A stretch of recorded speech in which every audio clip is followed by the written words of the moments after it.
Hey everyone, it's David here. So continuing on with the Breckenridge series up here at Breckenridge, Colorado, 11,000 plus feet elevation, I want to talk to you today about planting seeds. So what I did when I was younger, much younger, when I was actually still in college, I was thinking about, well, how would I become a good steward of the money that I would hopefully start to earn someday when I got out of school, got into my career, got into my profession. I was thinking ahead. I was always thinking, how would I optimize the opportunity that God had given me? I think that's what we all have to think about. How do you optimize what you were given? Make the most of it. Be a good steward. And so I read books about the stock market. I read books on real estate. Real estate made sense to me. The stock market didn't. If you've been following me, that's my story. I like to have control over what I do and what I invest in life. I don't abdicate control to other people because I know that just doesn't work out. The few times I've tried it, just doesn't work. So having some control, but without having to deal with the details, how do you do that?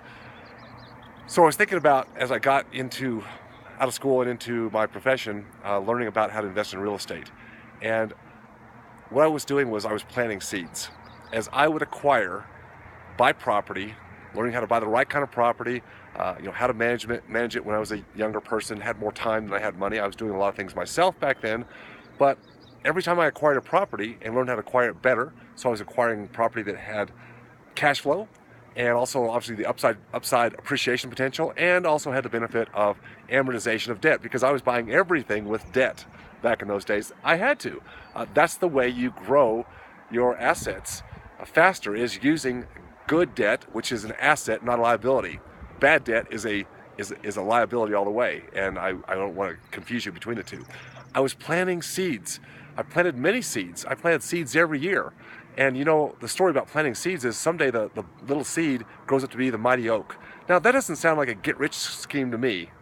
Does it to you? It's not. But I do know how to speed the process up today. I know how to make it go faster because at my age today and what I love to do in life, I don't like to have to manage so much. I like to have my assets working for me.